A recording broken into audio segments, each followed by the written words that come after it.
იმერეთში მოსულმა თოვლმა მოქალაქეები დენის, წყლის, გაზისა და ინტერნეტის გარეშე დატოვა. იმერეთის სოფლების ნაწილში ამ დრომდე არ არის გზა გაწმენდილი და არ მიეწოდებათ სასიცოცხლოდ მნიშვნელოვანი სერვისები. მოქალაქეები ახალ წელსაც კი შუქის, წყლისა და გაზის გარეშე შეხვდნენ. ზესტაფონის ბევრი სოფელი დღესაც უგზოდ და უშუქოდაა. კერძოდ სოფელი ბოსლევი, უფლის იმედზეა დარჩენილი. მე შევხვდი დენის გარეშე. როგორც ყოველთვის უწყლობა წყალი რომ ადამიანს მოენატრება ზამთარში, მერე რა უნდა ინატრო. დენი შეუფერხებლად არის, არ არსებობს რომ რამე დაზიანება იყოს. 9 საათზე მოვიდა ღამით, ტელეფონის შუქზე მომიწია გარკვეული საჭმელის მომზადება. პლუს მცირეწლოვანთან ერთად. მთავრობა ცოტა რომ გამოფხიზლდეს, ცუდი არ იქნება. სოფელი გელათი და მიმდებარე სოფლები. 29 დეკემბრიდან 1 იანვარია და ისევ არაა შუქები. ნუ რამოდენიმე გენერატორებით აბრდღვიალებულ სახლს თუ არ ჩავთვლით, წერენ მოქალაქეები სოციალურ ქსელში. ფაქტი იმისა. და აი კიდევ ვინც მეუბნებოდით იმას, რომ აი საშიში არ არის ეს ხაზი. რო ამბობთ, რატო არ არის საშიში? თან იცით, აი იმ ხევში გადის მდინარე და ზუსტად მაგ ადგილზეა გაწყვეტილი ხაზი. და წყალში აგდია დენიანი ხაზი. ამას რატო არ უყურებთ და ეს არ არის ხო საშიში? ცხელ ხაზზე როცა დავრეკე მე და თქვენ გადაეცით, არ არის საშიში. რატო არ არის საშიში მითხარით? აი ეგ. აი ეს. რატო არ არის საშიში? გამაგებიეთ, თან მე აქვე ვარ. აი თან აქვე ვარ მე. 1 იანვარი, ახალი წელი. და უყურადღებოთ ეს სამი ოჯახი აქ. ვინც ვართ? არაფერზე არ გაწუხებთ და ეხა კეთილი ვინებოთ და მოვიდეთ და აი ეს ხაზები აღვადგინოთ. თან გთავაზობთ კიდევ ჩვენ დახმარებას. მაგრამ ეს არაფერი ცენტრალურ გზაზე კიდე რას ხდება, ის უარესია. საერთოდ ფიზიკის ახლოს რო არ ახართ განარები, საერთოდ. აი ეგ არის თქვენი მუშაობის შედეგი. 4 წლის უკან გადაუღეთ აი ამ სტოლბას. ფოტოები 4 წლის უკან. და დღესაც არა გაქვთ გამოცულილი. დღესაც და სადაც არისო საჭირო, აი სადაც არის ხა ხაზი ჩამოწყვეტილი, იქ დაასვეთ ახალი სტოლბა. ახალი სტოლბა იქ დაასვეთ და აი ეს ფაქტიურად 100 წლის სტოლბა არ გამოცვალეთ. აი ეს არის თქვენი შედეგი.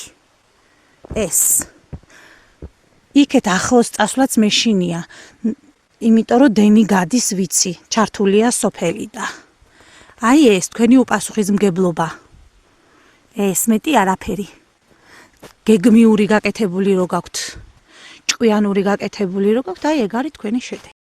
წყალტუბოს მუნიციპალიტეტის მაღალმთიან სოფლებში თოვლის საფარმა 2 მეტრს მიაღწია, რის გამოც შეიქმნა გარკვეული პრობლემები. გზის გაწმენდითი სამუშაოები მიმდინარეობს სოფლებში მექვენა, ბენდქოუღა, დღნორისა, გაიწმინდა ასევე საჩხეური ლეხიდრისთავის დამაკავშირებელი გზა. სამუშაოები გაგრძელდება და ყველა სოფელს მოიცავს. გზის გაწმენდითი სამუშაოები მიმდინარეობდა სოფელ ქვილიშორში. გრძელდება დაზიანებული მაღალი ძაბვის ელექტროგადამცემი ქსელის აღდგენის პროცესი. ამის შესახებ წყალტუბოს მუნიციპალიტეტის მერიის მიერ გავრცელებულ ინფორმაციაში ვკითხულობთ. 2026 წლიდან ქვეყანაში რამდენიმე ახალი ცვლილება და რეგულაცია ამოქმედდა. გთავაზობთ ცვლილებებს, რომლებიც დღეიდან შევიდა ძალაში. 1 იანვრიდან გაიზარდა პენსია და 370 ლარი გახდა. 70 წელს ზემოთ პენსიონერები 495 ლარს მიიღებენ. რაც შეეხება მაღალმთიან დასახლებებს, იქ მცხოვრებისათვის ასაკობრივი პენსია შესაბამისი კატეგორიებისათვის იქნება 484 ლარი და 594 ლარი. 2026 წლის 1 იანვრიდან საჯარო მოხელეების ხელფასები 10%-ით იზრდება. ამასთან იზრდება სახელმწიფო პოლიტიკური თანამდებობების პირების თანამდებობრივი სარგოც. პოლიტიკური თანამდებობის პირებისათვის თანამდებობრივი სარგო კოეფიციენტების მიხედვით განისაზღვრება. ყველაზე მაღალი 10 კოეფიციენტით შეფასებულია პრეზიდენტის, პრემიერისა და პარლამენტის თავმჯდომარის სარგო, ყველაზე დაბალი კოეფიციენტით კი პარლამენტის წევრების ანაზღაურება. საბაზო თანამდებობრივი სარგოს მოცულობის გათვალისწინებით პრეზიდენტის ხელფასი თვეში 16,000 ლარი, წლიურად 192,000 ლარი იქნება. 16,000 ლარი იქნება ასევე პრემიერ-მინისტრისა და პარლამენტის თავმჯდომარის ხელფასები. წლიურად ეს თანხა 192,000 ლარს შეადგენს. მინისტრები თვიურად ხელფასის სახით მიიღებენ 13,600 ლარს, წლიურად ეს თანხა 163,200 ლარს შეადგენს. პარლამენტის წევრის ხელფასი თვეში 12,800 ლარი, წლიურად 153,600 ლარი იქნება. 2026 წლის 1 იანვრიდან მძღოლები ზედმეტი ხმაურის გამო დაჯერიმდებიან. უფრო კონკრეტულად ახალი წლიდან ძალაში ადმინისტრაციული სამართალდარღვევათა კოდექსის ის ნორმა შევიდა, რომლის მიხედვით ღამის საათებში, კერძოდ 23 საათიდან დილის 8 საათამდე დასახლებულ პუნქტებში სატრანსპორტო საშუალების ექსპლუატაციისას წარმოქმნილი ხმაურის მაქსიმალური დასაშვები დონე არ უნდა აღემატებოდეს 80 დეციბელს. რაც შეეხება სანქციას, იმ სატრანსპორტო საშუალების მართვა, რომლის ექსპლუატაციისას წარმოქმნილი ხმაური კანონმდებლობით დადგენილ ნორმას აღემატება, გამოიწვევს დაჯარიმებას 100 ლარის ოდენობით. განმეორების შემთხვევაში ჯარიმის ოდენობა 200 ლარი იქნება, ხოლო შემდეგ ჯერზე სატრანსპორტო საშუალების მძღოლი 300 ლარით დაჯარიმდება.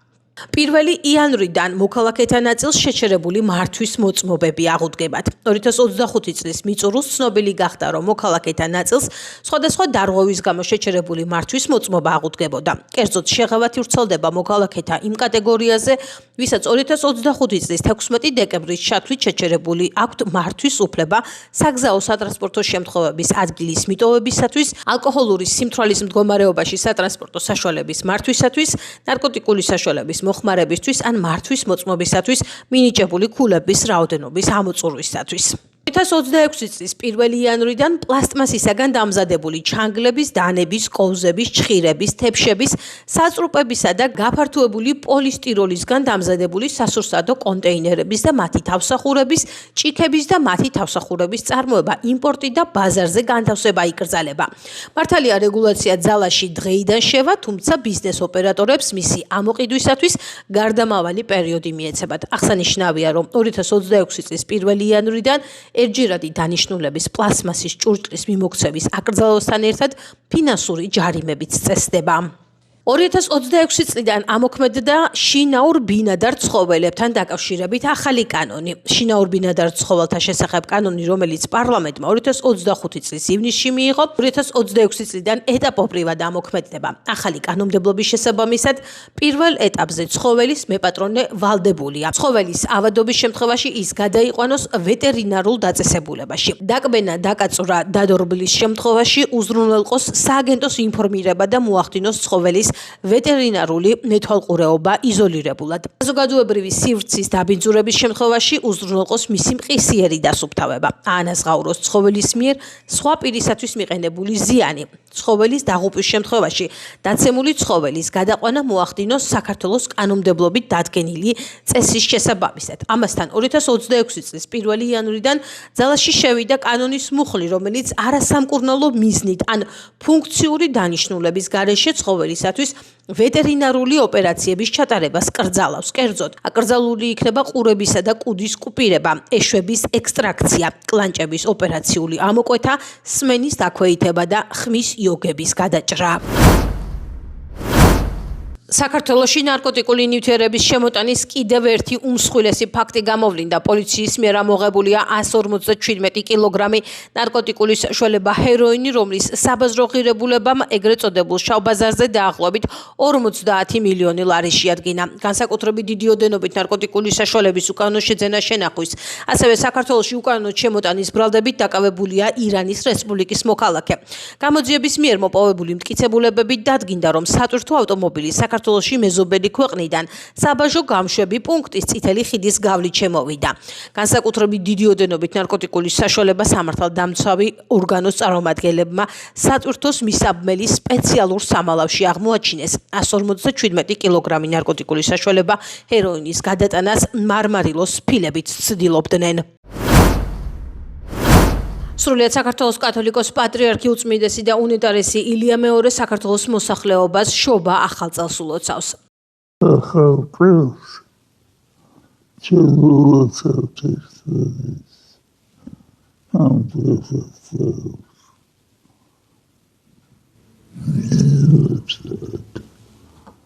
მეუღლეთა ჩვენს ახალგაზრდობას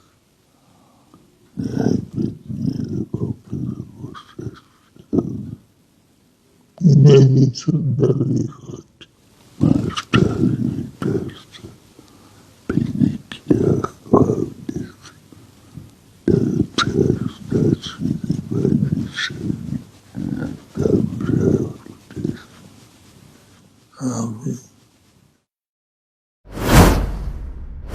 ახალი წლის დადგომას ულოცავენ მოქალაქეებს ქუთაისის მერი დავით ერემეიშვილი და ქუთაისის საკრებულოს თავმჯდომარე გიორგი ჭიღვარია.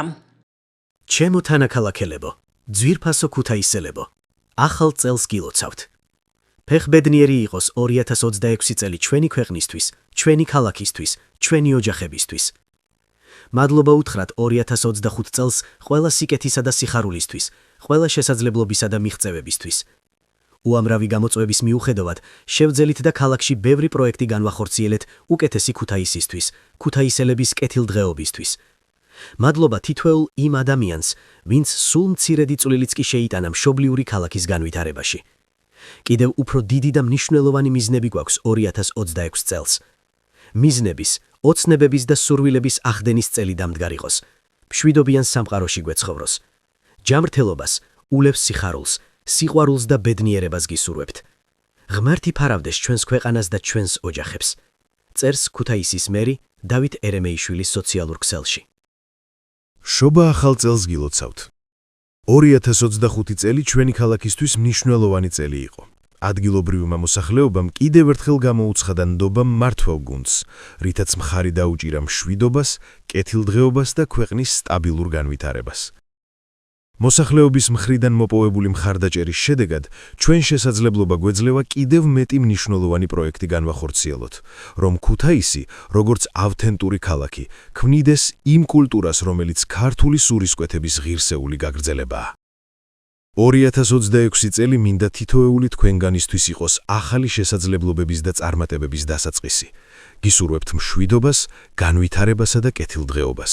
წერს სოციალურ ქსელში ქუთაისის საკრებულოს თავმჯდომარე გიორგი ჭიღვარია.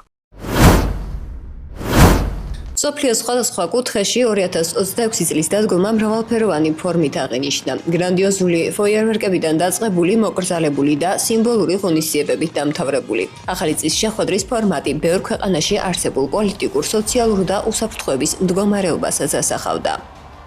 ევროპის დიდ ქალაქებში, პარიზში, ბერლინში, ლონდონსა და რომში ახალი წელი მასშტაბური ღონისძიებებით აღინიშნა. ცენტრალურ მოედნებზე ათასობით ადამიანი შეიკრიბა, თუმცა ბევრ ქვეყანაში აქცენტი უსაფრთხოებასა და ეკოლოგიაზე გაკეთდა. რიგ ქალაქებში შეიზღუდა პიროტექნიკის გამოყენება და უპირატესობა ლაზერულ შოუებს მიენიჭა. 2026 წელი ევროპის ქვეყნებმა სტაბილურობისა და მშვიდობის მოლოდინით დაიწყეს. უკრაინა 2026 წელს ომის პირობებში განსაკუთრებული მოკრძალებით შეხვდა. უსაფრთხოების გამო გაუქმებული იყო მასშტაბური ღონისძიებები და ფოიერვერკები. მოქალაქეებმა ახალი წელი ძირითადად ოჯახურ გარემოში, თავშესაფრებსა და მცირე საზოგადოებრივ სივრცეებში აღნიშნეს. ქვეყნის ხელმძღვანელობის სახელმწიფო მიმართვაში მთავარი გზავნილი ერთიანობა, გამძლეობა და გამარჯვების რწმენა იყო. სამშვიდობო შეთანხმება 90%-ით მზადაა. 10% რჩება. ეს გაცილებით მეტია ვიდრე რიცხვი. ეს 10% ყველაფერს ნიშნავს. ეს არის ის 10%, რომელიც განსაზღვრავს მშვიდობის ბედს, უკრაინისა და ევროპის ბედს და იმას თუ როგორი ცხოვრობს ხალხი. 10% მილიონობით ადამიანის სიცოცხლის გადასარჩენად. 10% მშვიდობისთვის. რა სურს უკრაინას? მშვიდობა? დიახ. ნებისმიერ ფასად? არა. ჩვენ ომის დასრულება გვსურს, მაგრამ არა უკრაინის დასასრული. დაღლილები ვართ, ძალიან. ეს იმას ნიშნავს, რომ დანებებისთვის მზად ვართ. ისინი, ვინც ასე ფიქრობენ, ძალიან ცდებიან და ნათელია, რომ ამდენი წლის განმავლობაში ჯერ კიდევ ვერ გაიგეს თუ ვინ არიან უკრაინელები. გსურს თუ არა ომის დასრულება? აბსოლუტურად. რატომ არ მოხდა ეს? პასუხი ჩვენს მეზობლად არის. შეუძლია თუ არა რუსეთს ომის დასრულება? დიახ. სურს თუ არა მას ეს? არა. შეუძლია თუ არა მსოფლიოს, რომ მას ეს აიძულოს? დიახ. და ეს ერთადერთი გზაა, რომელიც იმუშავებს. ისტორიაში არასდროს ყოფილა ომი, რომელიც მათ საკუთარი ნებით დაესრულებინათ, მხოლოდ სხვების ზეწოლით, მხოლოდ სხვების იძულებით, რასაც თავად ისინი კეთილი ნების ჟესტს უწოდებენ. ასე იყო ყოველთვის, როდესაც რუსეთი ვინმეს ებრძოდა, ანუ მთელი თავისი არსებობის განმავლობაში. ეს შეუძლია დაადასტუროს ყველამ, ვის წინააღმდეგაც მოსკოვს ოდესმე ომი გამოუცხადებია. პოლონეთი, თურქეთი, ფინეთი, სირია, საქართველო, აფხაზეთი, ოსეთი, ჩეჩნეთი და ეს სია უსასრულოდ გრძელდება, რადგან რუსეთმა თითქმის მთელი მისი ტერიტორია ომების შედეგად მოიპოვა. აი ვისთან გვაქვს საქმე? ჩვენ, უკრაინას, ევროპას, აშშ-სა და მთელ მსოფლიოს. რუსეთში 2026 წლის დადგომა შედარებით მოკრძალებულად აღინიშნა, ასევე უსაფრთხოების მიზნებიდან გამომდინარე, ქვეყნის ბევრ რეგიონში გაუქმებული იყო მასშტაბური საახალწლო ღონისძიებები და ფოიერვერკები, მათ შორის მოსკოვსა და სანქტ-პეტერბურგში. ყველა ჯარისკაცსა და მეთაურს ვლოცავ ახალ წელს. თქვენი და ჩვენი გამარჯვების გვჯერა. დიდი რუსეთისთვის მხოლოდ წინ უნდა წავიდეთ. ყველა ჯარისკაცსა და მეთაურს ვლოცავ. ჩვენ თქვენი და ჩვენი გამარჯვების გვჯერა. ამის შესახებ რუსეთის პრეზიდენტმა ვლადიმერ პუტინმა საახალწლო მილოცვისას განაცხადა. ვლადიმერ პუტინის განცხადებით, ჯარისკაცები, რომლებიც სპეციალურ სამხედრო ოპერაციაში მონაწილეობენ, სამშობლოსთვის იბრძვიან. თქვენ პასუხისმგებლობა აიღეთ, იბრძოლოთ თქვენი მშობლიური მიწისთვის, სიმართლისა და სამართლიანობისთვის. ჩვენ ერთი დიდი ოჯახი ვართ. ჩვენი შვილებისთვის, შვილიშვილებისთვის და დიდი რუსეთისთვის მხოლოდ წინ უნდა წავიდეთ. აზიის ქვეყნებში ახალი წლის აღნიშვნა კულტურული მრავალფეროვნებით გამოირჩეოდა. იაპონიაში 2026 წელი ტაძრებში ზარების რეკვითა და სულიერი სიმშვიდით აღნიშნეს. ჩინეთსა და სამხრეთ აღმოსავლეთ აზიის ქვეყნებში თანამედროვე შოუები, განათების ინსტალაციები და ციფრული წარმოდგენები გაიმართა, თუმცა ტრადიციული ელემენტებიც შენარჩუნდა.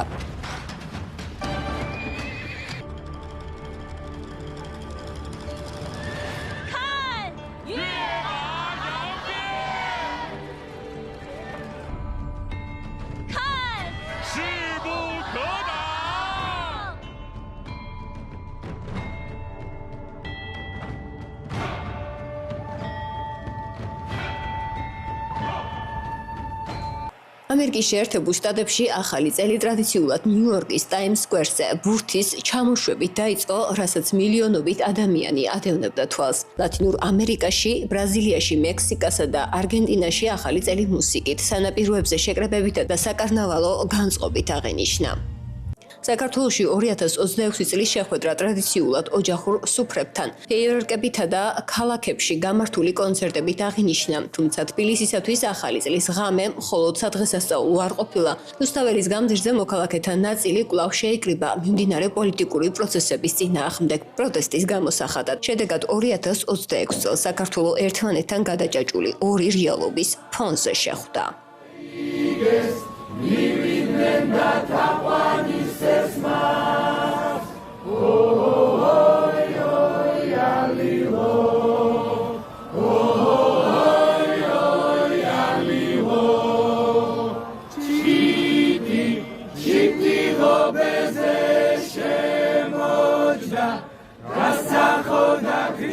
Shoba